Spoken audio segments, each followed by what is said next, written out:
Le vamos a dar los 80.000 millones a Enrique, dijo papá, como si estuviera anunciando el pronóstico del tiempo.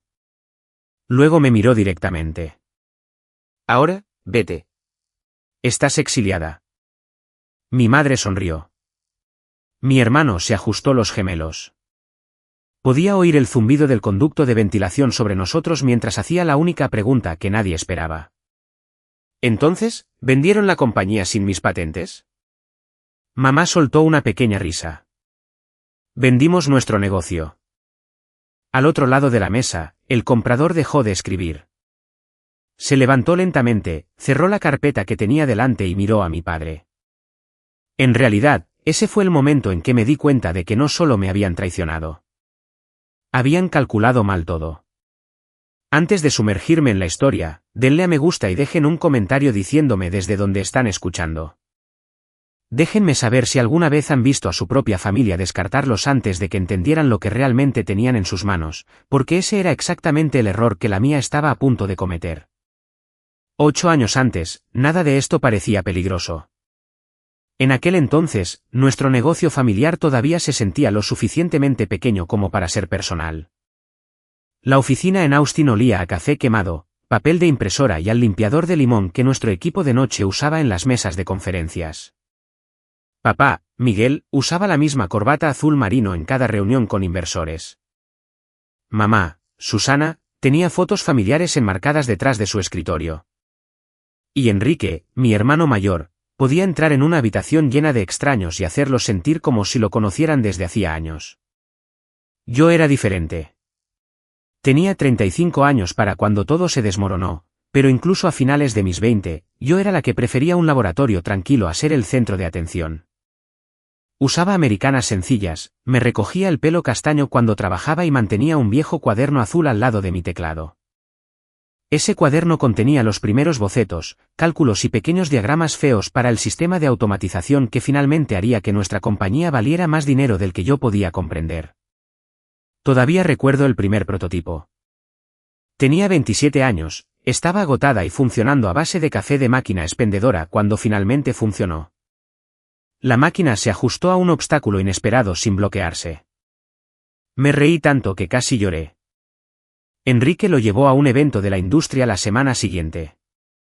Era brillante en el escenario, eso se lo reconozco. Sabía cuándo hacer una pausa, cuándo sonreír, cuándo convertir una idea complicada en una sola frase que los inversores pudieran repetir durante la cena. Cuando alguien preguntó cómo se le había ocurrido el sistema, Enrique miró hacia el fondo de la sala donde yo estaba de pie. Por un segundo, pensé que me señalaría. No lo hizo. Después, mamá me apretó el brazo y dijo, Enrique necesita ser el centro de atención, cariño. Sabes que odias esas cosas. Me dije a mí misma que tenía razón. Eso se convirtió en un patrón. Yo construía, Enrique presentaba, papá negociaba, mamá pulía la historia. Y cada vez que la compañía crecía, mi nombre de alguna manera se hacía más pequeño. Sin embargo, había una cosa a la que mi familia nunca prestó mucha atención. Antes de que la compañía vendiera un solo producto usando mi tecnología, yo había creado el sistema central original en mi propio tiempo, con mi propio equipo y mis propios ahorros. Un especialista en licencias me dijo que no cediera la propiedad solo porque confiaba en mi familia. Así que no lo hice. La compañía recibió amplios derechos para usar la tecnología. Yo conservé las patentes principales y el derecho a aprobar cualquier transferencia si el control del negocio cambiaba. En ese momento, parecía un papeleo aburrido. Años más tarde, cuando Enrique de repente comenzó a aparecer en reuniones a puerta cerrada sobre una adquisición masiva, y las invitaciones en mi calendario desaparecían silenciosamente, saqué ese viejo cuaderno azul del cajón de mi escritorio. Por primera vez, me pregunté si mi familia había olvidado lo que yo poseía, o si contaban con que yo también lo olvidara. La primera vez que escuché la cifra, pensé que la había entendido mal. 80.000 millones de dólares. Papá lo mencionó casualmente durante la cena, cortando su filete como si estuviera discutiendo los ingresos trimestrales en lugar del acuerdo más grande que nuestra familia había visto jamás. Enrique se sentó frente a mí, sonriendo a su copa de vino. El comprador ve valor a largo plazo, dijo. Noté la forma en que dijo comprador, no socio, no inversor. Comprador. Durante las siguientes 2 semanas, las reuniones a puerta cerrada se multiplicaron. Enrique de repente estaba en copia en todo. Yo no estaba en copia en casi nada. Entonces un documento aterrizó en mi bandeja de entrada. Papá lo llamó papeleo de rutina. Lo abrí en la encimera de mi cocina con un café frío a mi lado y mi viejo cuaderno azul al alcance. El lenguaje era denso, pero una frase me detuvo. Necesitaban mi consentimiento por escrito para transferir la licencia de la tecnología después de la venta. La leí 2 veces, luego una tercera. A la mañana siguiente, papá se apoyó en la puerta de mi oficina y sonrió. Solo fírmalo, Esperanza. El departamento legal necesita atar cabos sueltos. ¿Por qué soy yo un cabo suelto? Su sonrisa desapareció. No compliques esto. Mamá intentó un enfoque más suave esa noche. Llamó mientras yo doblaba la ropa y me dijo que Enrique estaba bajo una presión enorme. Este es su momento, dijo. Por favor, no lo conviertas en una discusión sobre la propiedad. Discusión sobre la propiedad, como si las patentes fueran un desacuerdo familiar en lugar de propiedad legal. Llamé a Daniel. Durante años, había sido la persona en la que confiaba cuando mi familia me hacía dudar de mi propio juicio. No firmes nada todavía, me dijo. Busca un abogado independiente. Por primera vez en días, pude respirar. Luego, 3 días después, entré en un restaurante cerca del centro de Austin y vi a Daniel sentado con Enrique. Se estaban riendo. Una carpeta de contrato estaba entre ellos. Daniel me siguió afuera. Ni siquiera se molestó en mentir. Enrique le había ofrecido un puesto financiero de alto nivel si la adquisición se cerraba. Un salario enorme, una bonificación, un asiento cerca de la cima. ¿Sabías lo que me estaban haciendo?, dije. Daniel desvió la mirada. Sé hacia dónde va este acuerdo. Eso dolió más de lo que esperaba. Así que encontré a Clara Moreno. Ella leyó el acuerdo de licencia en silencio, luego lo giró hacia mí y señaló un párrafo. Tu familia puede vender sus acciones, dijo. Pueden vender los edificios, los contratos, el equipo, la marca. Pero no pueden transferir tus patentes principales sin tu consentimiento. La miré fijamente. ¿Qué pasa si no firmo? Clara se reclinó. Entonces tienen una compañía muy diferente que vender. Ese fue el momento en que algo cambió dentro de mí. Todavía no sabía hasta dónde estaba dispuesta a llegar mi familia, así que decidí no advertirles. Quería ver qué harían cuando pensaran que yo todavía era demasiado obediente para contraatacar. Una vez que dejé de fingir que todo era normal, el patrón se volvió imposible de ignorar. Mi calendario cambió primero. Las reuniones a las que había asistido durante años desaparecieron sin explicación. Mi acceso a ciertos informes internos se redujo. Enrique comenzó a pasear por el área de ingeniería con gente que nunca había conocido, presentándolos como si él mismo hubiera construido el lugar. Entonces papá me llamó a su oficina. Un único sobre yacía en su escritorio. $50.000, dijo. Salida limpia, sin dramas. Dentro había un acuerdo de finiquito. Yo renunciaría, firmaría silenciosamente el consentimiento de transferencia, renunciaría a futuras reclamaciones y aceptaría no discutir las circunstancias de mi partida. Lo miré. ¿Quieres mis patentes por $50.000? La mandíbula de papá se tensó. Quiero que dejes de actuar como si esta compañía girara en torno a ti. Esa frase me siguió todo el camino a casa. Clara me dijo que no respondiera emocionalmente, así que no lo hice. Decliné a través de mi abogada. Fue entonces cuando comenzó la campaña de desprestigio de mamá. Al principio, fue sutil. Esperanza está abrumada. Esperanza se está tomando las cosas de manera personal. Esperanza siempre ha tenido problemas con la presión. Las personas que habían pasado años pidiéndome que resolviera problemas técnicos imposibles de repente me hablaban con pequeñas sonrisas cuidadosas, como si pudiera romperme si usaban el tono equivocado. Luego vino la gala. Se suponía que celebraría la próxima adquisición. La finca familiar brillaba bajo luces cálidas. Las copas tintineaban. Un trío de jazz tocaba cerca de la terraza. Los inversores estaban de pie bajo fotografías enmarcadas de nuestra sonriente familia, mientras los camareros llevaban bandejas de champán por las habitaciones en las que había crecido. Enrique estaba en todas partes, estrechando manos, riendo, aceptando felicitaciones. Mamá lo presentó a un grupo como la fuerza impulsora detrás de nuestra tecnología. Escuché cada palabra. No dije nada. Entonces vi a Mónica llevando carpetas de presentación cerca del comedor. Enrique la detuvo. «Te saltaste un problema de formato en una de estas», dijo en voz alta. Mónica se sonrojó. «Usé la versión que me dieron». Enrique se rió. «Quizás ingeniería necesita gente que pueda seguir instrucciones básicas». Me interpuse entre ellos. «Esa presentación vino de mi equipo. Si hay un problema, habla conmigo».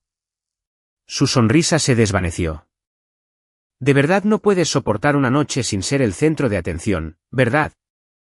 Casi me reí de lo absurdo. Luego levantó su copa de vino. El movimiento pareció accidental. No lo fue.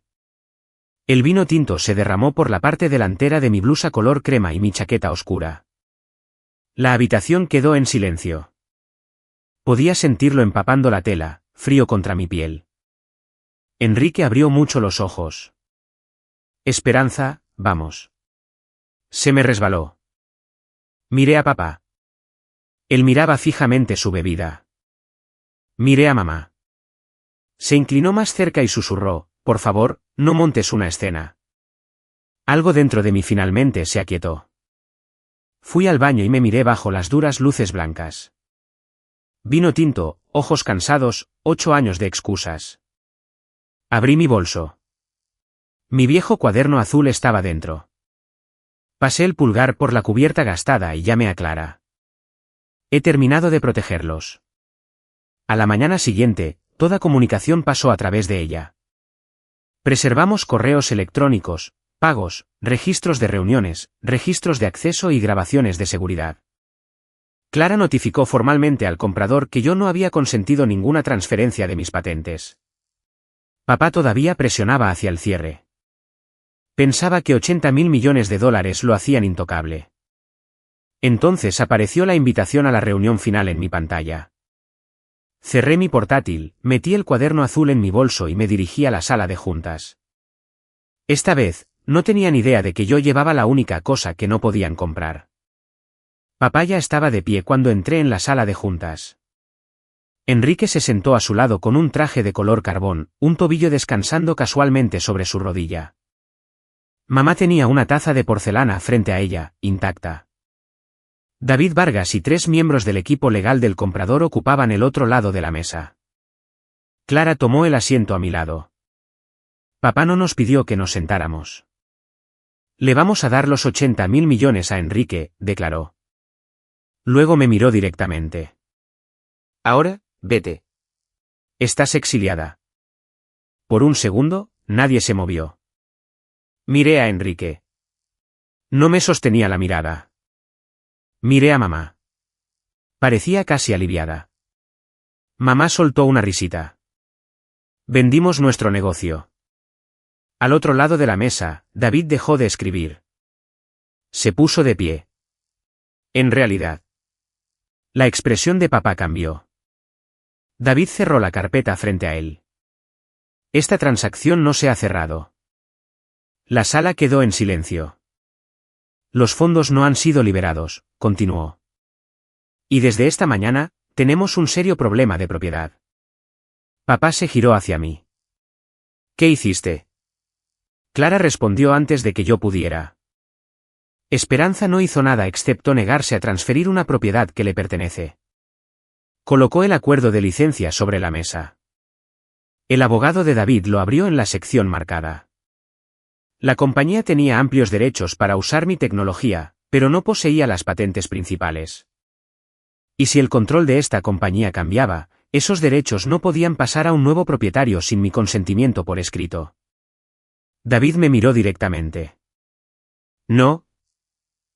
Enrique se levantó de un salto. Esto es ridículo. Ella trabaja para nosotros. Lo construyó aquí. No el sistema original, dijo Clara. Colocó los registros de propiedad junto al acuerdo. Fechas, solicitudes de patentes, registros de desarrollo.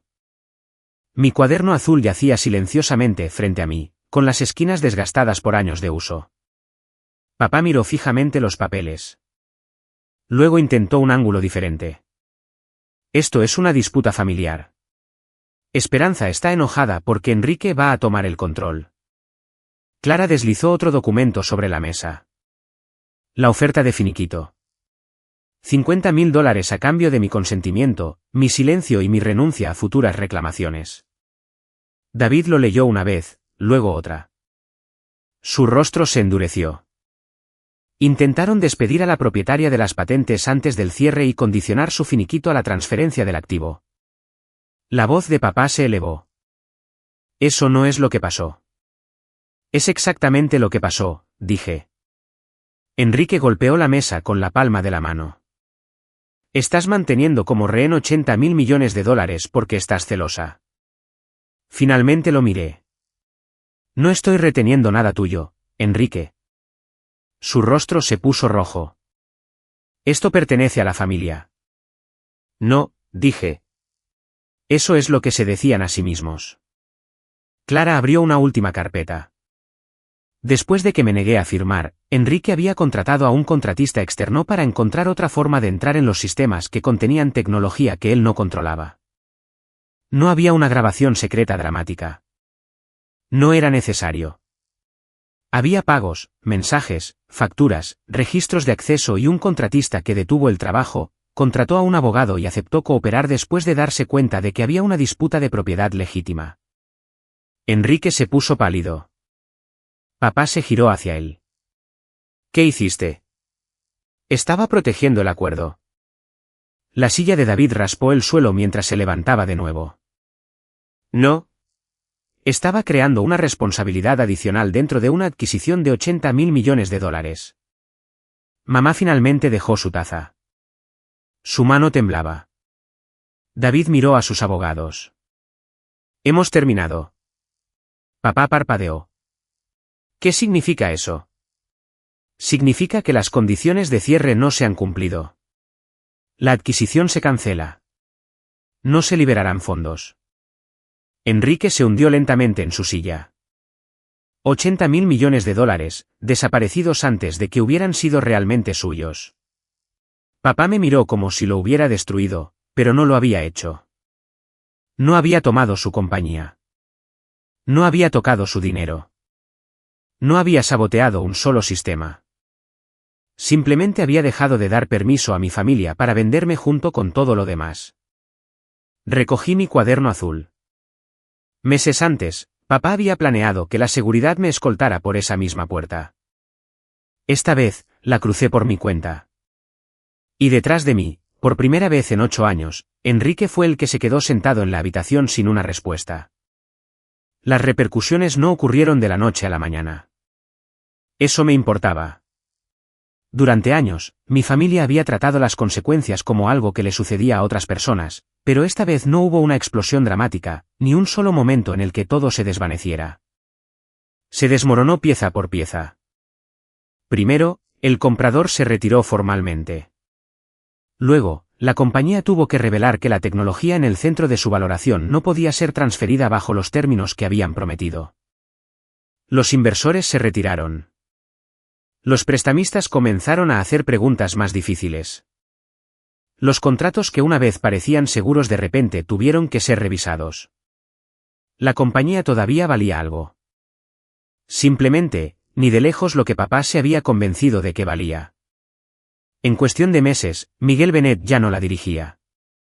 Renunció después de una serie de disputas legales, deudas crecientes y la presión de personas que una vez lo habían tratado como el hombre más inteligente de cada habitación.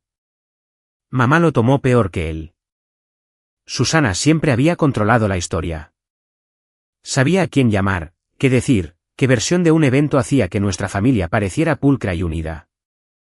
Pero los registros legales son cosas obstinadas. También lo eran los correos electrónicos. También lo eran las notas de las reuniones. Una vez que suficientes hechos se hicieron públicos, la gente dejó de repetir su versión de mí. Esperanza era emocional, se convirtió en Esperanza se había negado a ceder sus patentes. Esperanza era difícil, se convirtió en Esperanza había pedido asesoramiento legal independiente. Esperanza estaba tratando de destruir a la familia, se convirtió en Esperanza había protegido la propiedad que legalmente le pertenecía. Por primera vez, mamá no pudo editar la narrativa. Enrique perdió su puesto no mucho después. El problema del acceso externo se convirtió en parte de una investigación formal, y las personas involucradas tenían sus propios abogados. Me mantuve al margen. Clara se encargó de lo que tenía que ser manejado. No llamé a los reporteros exigiendo que arruinaran a Enrique. No celebré cuando las compañías dejaron de devolverle las llamadas. La verdad fue suficiente. Daniel me contactó 6 meses después. Nos reunimos en una cafetería tranquila donde solíamos estudiar juntos hace años. Parecía mayor, no dramáticamente, solo cansado alrededor de los ojos. Tomé la decisión equivocada, dijo. Removí mi café. Sí. Tragó saliva. Pensé que el acuerdo era seguro. Lo sé. Tenía miedo de quedarme atrás. Eso casi me hizo sonreír. Yo también. Me miró entonces, quizás dándose cuenta de lo fea que sonaba esa excusa al lado de lo que había hecho. ¿Quiero arreglar esto? Negué con la cabeza. No te odio, Daniel. Sus hombros se relajaron. Pero tampoco confío en ti. Se tensaron de nuevo. Me fui antes de que pudiera convertir una disculpa en otra negociación. Para entonces, Mónica y yo estábamos construyendo algo nuevo. Más pequeño al principio, más limpio. El nombre de cada ingeniero permanecía asociado a su trabajo. Cada inventor sabía lo que poseía. Cada acuerdo se explicaba antes de que alguien lo firmara. Cuando di nuestra primera presentación importante, llevé mi viejo cuaderno azul al escenario. Ya no lo necesitaba. Lo quería allí. Un recordatorio de la mujer que una vez estuvo de pie en el fondo de una habitación mientras otra persona aceptaba aplausos por su trabajo. Casi un año después de la sala de juntas, mamá me contactó. La salud de papá había empeorado. Había medicamentos, facturas médicas, citas que les costaba cubrir. Me pidió dinero. Me senté con el mensaje durante mucho tiempo. Luego llamé a Clara. Verifica las facturas, dije. Paga los gastos médicos esenciales directamente. Clara hizo una pausa. ¿Y mis padres? No tienen acceso a mí. No envié dinero en efectivo. No exigí una disculpa. No volví a abrir la puerta. Esa noche, estaba de pie junto a las ventanas de mi nueva oficina mirando a Austin cuando Mónica llamó desde la sala de conferencias. Están listos para ti, Esperanza. Recogí el cuaderno azul. Esta vez, cuando entré en la habitación, nadie estaba esperando a Enrique. Me estaban esperando a mí. Solía pensar que la lealtad familiar significaba permanecer en silencio, dar más y perdonar más rápido. Estaba equivocada. El amor no le da a nadie la propiedad sobre tu trabajo, tu futuro o tu paz. Enrique perdió un acuerdo de $80.000 millones, pero esa nunca fue mi verdadera victoria. Mi victoria fue alejarme sin necesitar que mi familia admitiera lo que habían hecho. A veces, el límite más fuerte es simplemente negarse a regresar al lugar que te rompió. Si esta historia te ha llegado, dímelo en los comentarios. Compártela con alguien que la necesite y suscríbete para más historias sobre cómo recuperar tu poder.